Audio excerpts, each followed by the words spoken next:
Hello, everyone, and I hope you're well. So, welcome to March. We're in the middle of March, actually. And it's been a very busy period for myself and a lot of other people, and it's been a quiet period for others. Now, the reason I'm making this video is because people are bringing up the same thing over and over. And I've talked about this a lot. And I just want to say people make recruitment hard.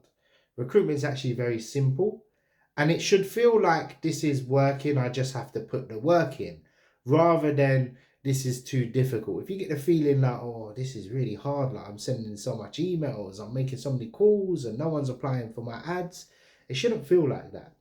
And it all comes down to one thing, and that's the sector you've chosen.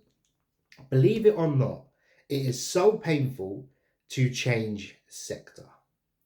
It is, I've made the website, I've started, I can't give up. Actually, you'll save yourself so many hours of heartache, agony if you make the change early on rather than later on. So I'll give you a scenario. People come to me and they're like, look, I've picked this sector because I'm an expert in it, or I think it sounds really good, or my friends made a lot of money in it, or I saw this guy doing it, whatever the reason. And it brings to my attention, okay, that actually sounds like a good niche. I've never recruited in it, it's whatever. Let's say software developers. It's a very common one because 3, 4 years ago, it was the booming sector. If you weren't in that, you weren't actually making serious money. So people are still putting out that kind of content because they're not actually recruiting. Therefore, people read the blog articles, they read the LinkedIn posts from people trying to sell courses or people on YouTube selling courses, and they're saying IT, you're going to make X amount, 100K per month, whatever. And then it boils down to you doing it. The data is old, it's gone. I've made videos every few months about what niche is good.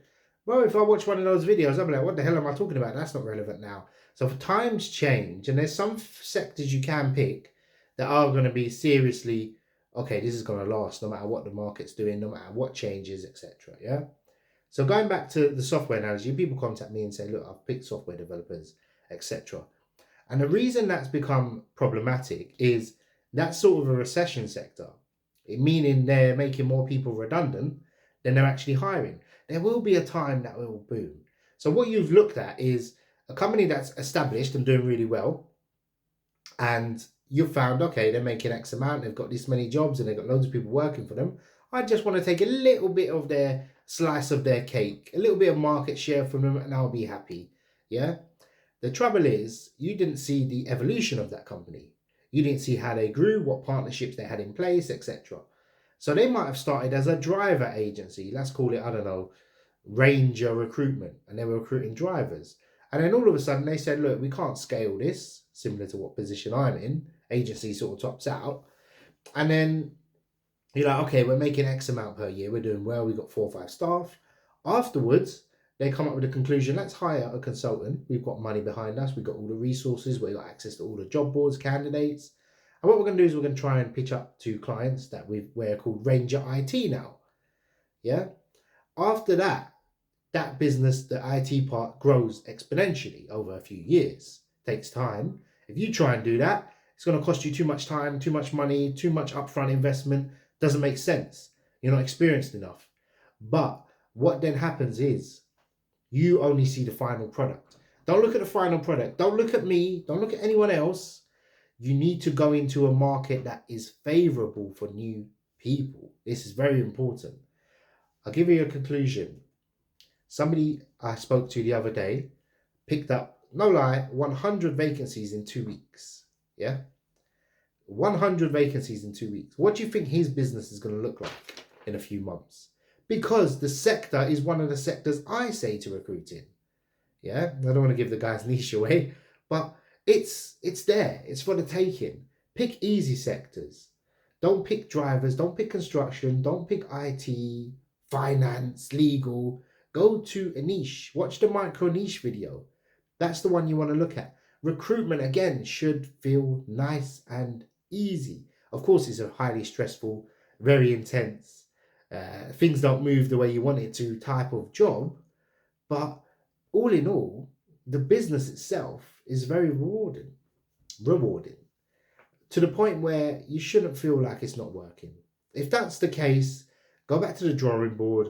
There's a Telegram group below. If you want to message in there and say, look, I've picked this sector. What do you guys think? People will always have their own opinion. I have my own opinion. And the one thing I don't want to do is someone says to me, look, I'm going recruiting in software developers. And I say, that's the wrong sector, don't go for it. By all means, try it. Because if I say no, and then you would have landed, if it wasn't for me putting you off, you would have landed how can I put it, a Microsoft contract and won all their giga centers, and you would have been, number one recruiter in the world because of me putting you off. Of course, don't let me put you off. I'm just giving advice. I have no horse in the game. It makes zero difference to me whether you're successful or not. In fact, I'd rather you not be successful because you take market share away from me. But the point is, look, I'm giving advice to people, and I'll continue to give advice to people of what I see. It's not just me. I'm not just looking at it from my little, pigeonhole. I speak to thousands of people per month, literally. And they give me indication of the market. So it's not only just my advice, it's thousands of recruiters networked with me that are telling me, look, this works, that works, rather than me coming back and saying, oh, okay, guys, the only sector is healthcare because I'm in it and I'm making money.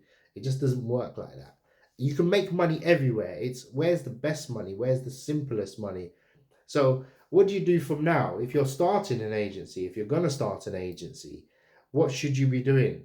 Pick sectors with low value. I would genuinely, if people ask me, what would you do if you lost everything? I would genuinely start from the bottom.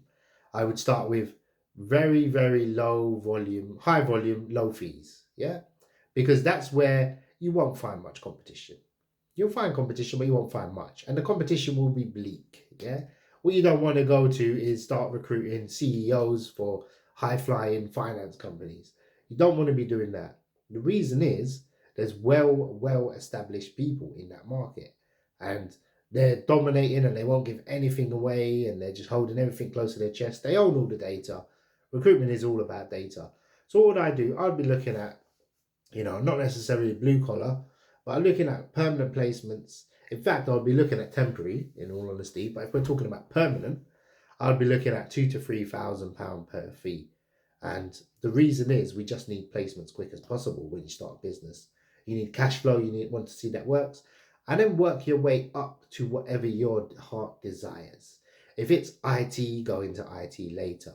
But start with tech support. Start with, I don't know, the companies that deliver the equipment to IT companies, and sidestep and work your way in. Rather than starting off with all guns blazing into a hyper competitive market. Another quick example is if you were trying to sell clothing, you wouldn't start to compete with Nike. Yeah, you would start selling t-shirts, you would start selling something, bracelets, I don't know, earrings, hair clips, and then you'll sort of find out, okay, where's the gap in the market? We got some connections, we got some knowledge, and then you'll go on there. You want to straight away try and compete with the big boys. Why would you do it in recruitment, is all I'm saying. So it makes sense. Where there's big money, there's big competition, there's big resources behind it.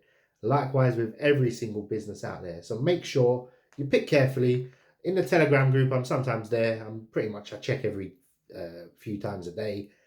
Any questions I try and answer as quick as possible. But there's some very knowledgeable people. In fact, there's probably about 30 people that bill way more than me in there, personal friends of mine. So go in there, network with the people, and I wish you all the best. Take care.